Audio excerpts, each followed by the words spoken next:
Thanks for downloading a 3CR podcast. 3CR is an independent community radio station based in Melbourne, Australia. We need your financial support to keep going.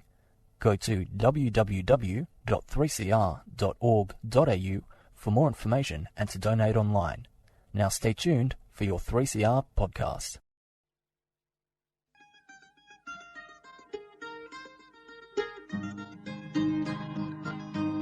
We're putting up new buildings, we're knocking down the old. We're working in the summer heat and in the winter cold. And the labour power we sell, me boys, for a hard-earned weekly pay produces mighty profits for the greedy MBA.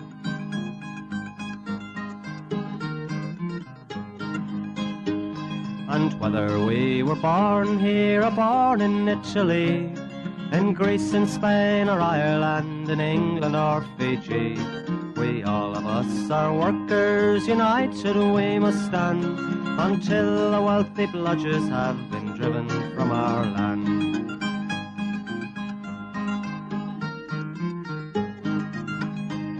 We faced deregistration, it backfired in the face. We're not fooled by arbitration, we won't stay in our place. We hit the bosses hard and fast to win and keep our gains, and break a couple of concrete pours to back our log of claims. So keep your powder dry and hold your head up high. It's class to class and face to face, our limit is the sky. We've got a fighting history and we never will be cowed. Our builders' labour is a name to make a man feel proud.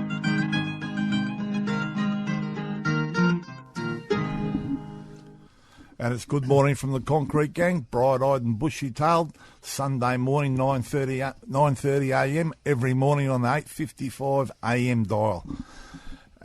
Good morning to all the listeners out there. We'll just introduce our cast. We've got Campo down the end. Morning, listeners. And Goanna. Morning, listeners. And we've got a special guest here this morning. We've got Christy Cain, the new National Secretary of the CFMMEU. Good morning, Brother Christy. Yeah, good morning, everyone. And Christy, we're gonna have a bit of a chat to him to tell us his role and his history in the construction industry, which goes forever. He's been a great bloke for the unions, and we just thought we'd bring him along. So we might as well kick off with you, Christy, and welcome to the Concrete Gang. Yeah, thanks very much, and thanks to 3CR and all the listeners out there. All right, mate, and we just want to. Maybe if you just touch on your background a bit, mate, let the people know about your history with the trade unions or your working history and then trade unions or whatever. Yeah, well, my family is a working class family from Liverpool, a place called Garston. My father was a seafarer. My mother was a delegate in a matchworks. You used to have the matchworks here in Melbourne. Yeah, that's right. Redheads, yep. And we grew up. My brother's a union official, was with the Transport Workers Union. And my wife and my daughter have been very much involved with the trade union movement, especially the Maritime Union.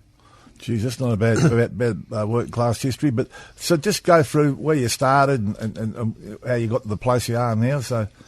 Well, I served my time as a boilermaker, and that's why I still, even though I fight now and again with the metal workers, I always had an allegiance to the metal workers for many, many years. When I come out my time, come over to Australia playing football, proper football, that is, the handball. Don't start that. You're going to start a blue. Here we go. And we're not talking about football today because the Queenslanders. But anyway, we'll get to that. Lead him into that. We'll get to that. Yeah, so I came over here. I wasn't much good at that, and I went on I went back to Western Australia playing football. And then I got involved with the metal workers on probably the biggest construction job in Western Australia. Was building the North Rankin modules offshore. That job we had a 13-week strike on. There was a lot of history to that, and then we were having 5 and 6 week strikes, and it was building them modules for Woodside. Ended up blacklisted after 2.5 years. Never worked split up. Obviously, that's what happens, you know, in respect to it. No money coming in, can't pay the mortgage, and you know, obviously, I don't blame me ex-wife for that. It's one of them things that happen in life. We've all been there. Yeah, we've all been there, and we've all done that type of thing, I suppose. But then the union really took a hold of me. My father died at sea, and then the Seamen's Union came along, and some of the lads out of Sydney, believe it or not, my father's mates said, do you want to go to sea? And I jumped at the opportunity, done the training, and went to sea. Then became a delegate on many jobs, and then finally became a port delegate up there in Karratha. Had plenty of disputes up there, got involved, but I'm not sure the right way, because I had 3 goes at getting elected into office. Not much of a chop out, because I thought the union was going in the wrong direction, and I challenged the leadership. That's possibly the best thing I've ever done, because out of that came probably one of the most progressive unions that is organised from the bottom up. Well, let's talk about that, because the membership that was there when you started and when you to when you left, and your relationship with the government over there. Yeah, mate. Well, you know, I've had 40 odd years as a trade unionist. Some exciting times, some bad times, but I've got to tell you, there's nothing better, in my view, and the style of trade unionism that we went through, where if I said to any union, and when I think back, if you could quadruple your membership over that period of time, you'd obviously say you're going well. We became one of the most feared, progressive, strategic unions, militant, and I love saying that word because a lot of people don't like it, and I don't really care, to be honest. But they don't like us and we don't care. I love that. Yeah, and that's right. But you earn respect in this joint, and of course, you know, if you're going to lead, you'd have to lead from the front, and you've got to be on them pickets, you've got to be with your members, you've got to get out on the job, you've got to organise your delegates, and the whole structure of the type of trade unionism that we done. It was funny, really, because when I came into the Seamen's Union, which is now the Maritime Union, and the Wharfies amalgamated, it always used to be whatever come out of Sydney and Melbourne, that was it. Little West Australia had a vote, didn't mean nothing. Right. Now, I left that branch in the black every year, millions in the bank, ready to fight, but also became the biggest branch in the Maritime Union. So no longer does anyone in Sydney or Melbourne or anywhere else say, oh, WA doesn't count. No cap and hand shit there. No. So we've done the hard yards. We've had plenty of massive disputes. And when you're dealing with the likes of BHP, Rio Tinto, Chevron, you know, all them grubby offshore employers that are out there, and the grubby subbies that are out there, you know, it then leads you to a position, well, what's next? You know, and you've either got to stand up and fight and be with your membership, or give it away, in my view. And your relationship with the Labor government over there is pretty... Yeah, well, I always call it, you know, the Liberals and the Liberal light, what I've seen. But look, I didn't have much of a relationship. It was never intended to butter up to politicians. It was always and always will be about politicians who we elect, to make sure that they do the right thing when they get in government. And sad to say, I've seen some politicians get elected and forget where they've come from. Don't want to know unions, won't march with them, won't be seen with them. You know, in struggle, we just had a bit of a struggle down there with the tugs, and we may go into that, or the Portland dispute, or the VICT dispute, or the DB Well dispute, or the Patrick's dispute. And, you know, not once has any of them picked the phone up or being seen. Maybe now and again you'll get one in Parliament, they'll have a couple of aspros or something and say the word union, I don't know. But look, there's no love lost. I'm not on McGowan's Christmas list, he's not on mine, and he's not Labour in my view. All right, so now you're with us in the CFMMEU.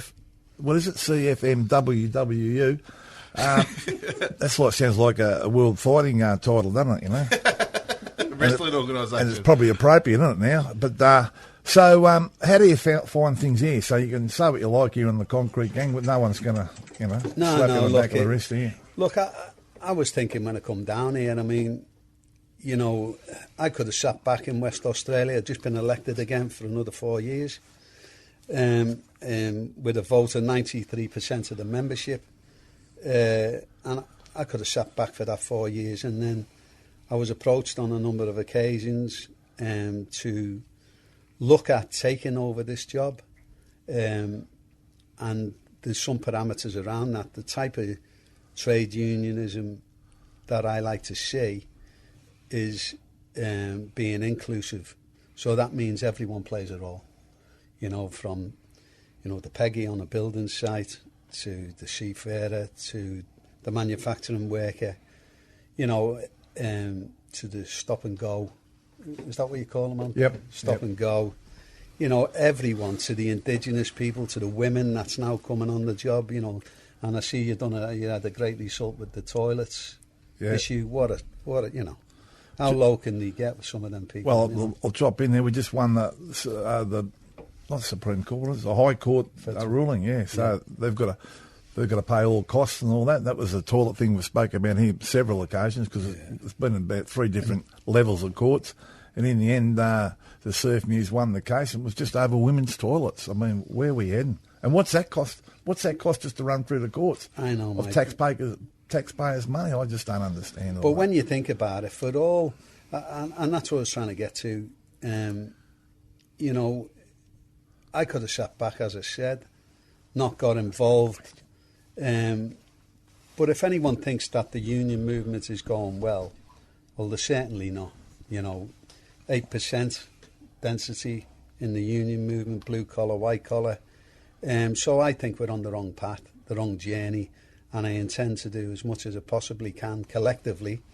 It's never I, it's always we, and us together, and everyone plays that role. So I don't treat anyone or ask anyone to do what I wouldn't do myself, and that's including standing there, and you've been in it longer, and lots of lads have. Oh, sorry, Gorilla. That's all right. Gorilla, and I'm sure, Campo and Goanna and all, the guys, men and women that have been involved in this, some fantastic stories to tell. And you've been getting out the jobs? Yeah, Christy? mate. Well, that's the style of unionism that our members want. They want to see their national official. They want to see their leaders. They want to see and be able to communicate and talk and bring up issues and have that debate. That's what trade unionism is. All these bureaucrats, and there's a few out there, and good luck to them.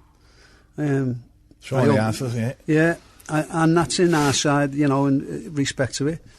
What we breed, some union officials work so hard, and I was talking about it this morning, and I've seen it up there, and I've seen it all over the place.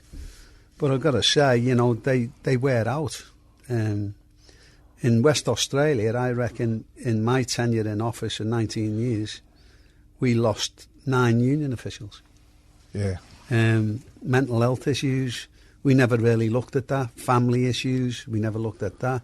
It was just, there's the keys, there you go, and get on with the job. Now, in this union, in this great super union, and I believe in it, it's a challenge. But I've got to say, we're going to go in a different direction, a different journey. It's more inclusive about getting the rank and file, bringing them along with you. And let me tell you, people look at me silly sometimes when I say we have the ability to bring down governments. Beautiful. Well, listen, what we might cut to a track now, and probably the boys might have a couple of questions for you after that. But the old musical director, Camper, you must have something special, and don't go with the one you originally said. I thought it was a good song, but I'm in the Navy. Oh, please. We're going with Shipping Off to Boston, Dropkick Murphys. It's the only song I knew of a boat.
What do you reckon about that, Christy? Is that Cracker of a song, eh? something MUA'd like? I'm not sure if I'm up to all that head-banging music, mate. No, okay, all right. Bit of workplace accidents and stuff we didn't realise. All right, well, listen, we've got a couple more questions for you before we get on the building side of things. So, Cain, you got the question for...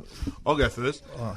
Obviously, being National Secretary, where do you see our union in the next 5 years? Where would you go? This is where we're aiming, this is where we should be, and this is what we should be.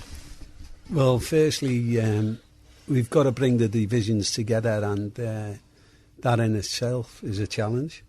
Obviously, you know what's going on with the miners and the manufacturing, but I've got to tell you, getting around, building sites, wharfs, ships in the offshore, seeing and talking to workers about the need for the whole union movement to come together, not just our union. I see it as a challenge, but I see it as something very, very special. It's something that I'm determined to do, and it's something that, how do you say, you always want to leave it better than when you first come in. Yeah. And so in 5 or 10 years' time, I'd like to sit back and go, well, I've, certainly done our bit over the 40, me and the griller here. The young fellas that are coming through, it's exciting time seeing you guys, and we've got some great lads in West Australia in the maritime sector, young Evans and Tracy and Gakis and others, in the what I've seen up in Sydney and Brisbane in the construction area. We're on a special journey, a great course, and we're going to lead the trade union movement out of a hole, out of this 8%, and start moving goals and get rid of this rotten, stinking Liberal government.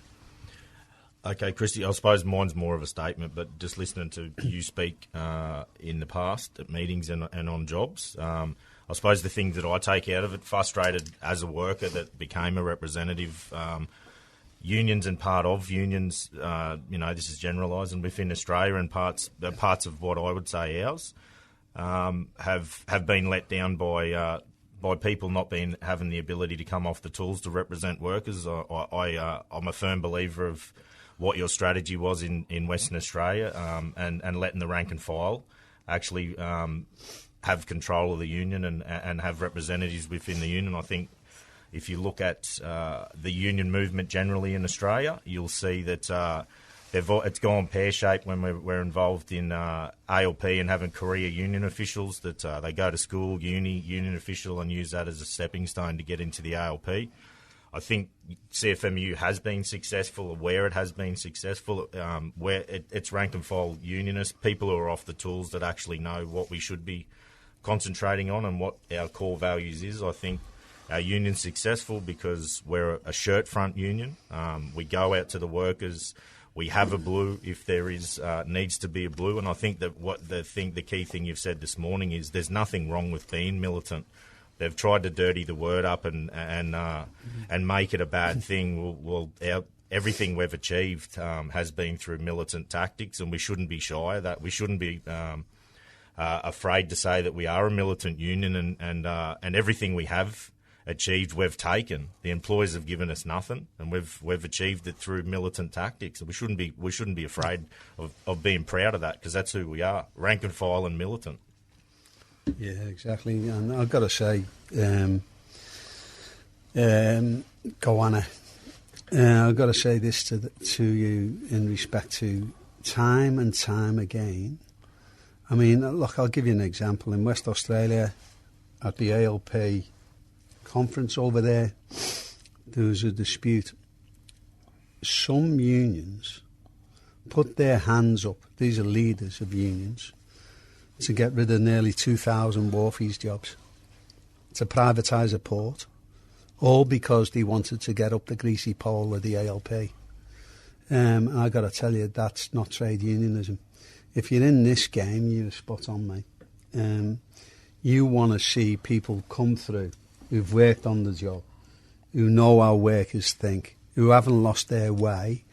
And there's nothing wrong with putting people into politics. The problem is when they get there, they forget where they come from. To the extent that it is sickening to watch them perform in the Parliament, to watch what's going on in the big house. We had McGowan over there. As soon as he got in, he put a caveat on working the lowest paid workers in this country, and I'll debate anyone on it, of 1%. So for 6 years, not 4 years, he's just extended it for another 2. 6 years, workers on government jobs were only allowed to get a 1% pay rise. So lower, yeah. So he said he didn't. He told us he didn't do that wind up. You've just seen it. You said like that. I was just. I'll lead back to you. Lead back to your grill. Just saying, how many times do you see a good company that was working class be handed over to a son or a daughter, and they completely fuck it? The reason why? Because they haven't come from the ground and they've got no idea. Well, we've got a history of that. Starting off with it's the equivalent, isn't it? Grocon and all the rest of them. But then we can go on about that, but we haven't got enough time. Thanks, Christy, for coming in, but we've got a few things we've got to get through. No worries, mate. We'll start off with the bad news. We lost Sleepy Owens during the week. He fought a great fight against the cancer, and it's finally caught up with him. So to PJ and his family, we send our condolences from the Concrete Gang. Sleepy Owens was a great fan of the Concrete Gang. He loved hearing us put shit in all the bosses and whatever, so he used to always send messages. Thanks very much for that shit came that bloke. So to PJ and the family, Sleepy did his best. A good fight, the cancer, and when we get the details of the send-off, we'll let you know. Look, we've got to get a move on now. We've only got a few minutes left, so we've got the Scallywags boys. We've got Big Hill Cranes, Fish. He's got an EBA. He's only paying his blokes in the regions. for 30 hours. Obviously, they get a standard week, but he's decided to pay him 30 hours. So all the blokes in the regions have been getting robbed. We probably should call him the sardine. LU Simons, quickly. LU Simons and Formwork Engineering, they're in it together. Formwork Engineering are doing a job at Footscray across the road from Frankie Costa.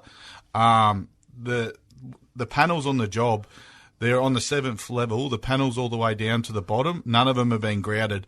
And the weight, when they're pouring the decks, has been blowing the packers out and all the panels are cracked. So we're lucky we don't have major tragedy there. The cheese. Oh, fair income. Queensland. We just got. We haven't touched on the smashed. footy. We haven't touched on the footy. The cheese is not. He sent it. I stopped opening his messages to my phone, but now every NRL page I go to on social media, he's just tagging us in and just giving us plenty. So the cheese. Now I know why you asked that 15-minute question to Christy, because don't leave us. That was any only time. just to get you to wind up, because you told us you didn't do it. I've got rugby here, but we'll give that a miss because everyone knows how ordinary they were. The ALP. Yeah, well, what do we say about the Liberal light? That's enough. That's enough, brother. Righto, Sookies. Who we got? Goanna. Yeah, for the same reason. Cheesy he's relentless. Yeah, totally. Oh well, you know. And Queensland, it's the worst performance I've You seen. did go the ever. Crow. You did go the Crow last week, I did. my old mate. We called the federal election. No, that's right. That's right. All right. So who are we going for Suki Lala? I think we can't have you having it, can we? Oh yes, we can. And what have we got? The who are we going for the other one? Big Hill. LU Simons, Cheese, Industrial Manslaughter, Rugby, ALP. I'd go with LU Simons and Cicerelli, obviously Formwork Engineering. Oh, you got to throw Mossy in there too. He'd be whinging about something. Mossy, yeah. He'll be Suki Lala next week. Has he changed his haircut yet, Mossy? God love him. Has he still got the Prince No, Valiant looks like he haircut? put his finger in a PowerPoint. Yeah. Who do you like, mate, out of all them? Out of all them, I don't know, mates, I'd say... You'd go the ALP, wouldn't you? Yeah, always. But sorry, you're not going to win. It's going to be LU Simons for Mossy. Is it? Yeah, Mossy's going to win it. And the Suki Lala, unfortunately, go win it. It's going to be you. So, look... I'll have to cop that. They have to cop that. And look, Christy, thanks very much for coming in today and giving the boys a bit of an insight. We'll have to get you back, because obviously we haven't got long enough. And but look, at least people know where your background is, and we've all known that. But it's good to tell all the punters out there. They know we've got a bloke who's going to be the national secretary of the union. Didn't come out of a university or a fucking... And you get to see him on jobs. Rank and file get to see him on jobs. And he goes out in the jobs, and he goes and sees them out there. So that's exactly what we need. And thanks very much for taking the time out to come on the Concrete Gang. Always a pleasure to come down, and 3CR, Magic, and to all the punters out there, organise again. Thanks very much. And look out on the jobs. We're going to start distributing the tickets. The turn's back on the 23rd of August, the Concrete Gang turn, 11 a.m. at the Rising Sun Hotel in South Melbourne. It's back on. So there'll be posters and tickets going out as of Monday. So, all right, boys, we'll go out in the same old way. Dare to struggle. Dare to win. If you don't fight, you lose. And it's good morning from the Concrete Gang. And we're going out with... We're Cosmic Psychos, Fuckwick City, place where you belong. Place where you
You've been listening to a 3CR podcast produced in the studios of independent community radio station 3CR in Melbourne, Australia. For more information, go to allthews.3cr.org.au.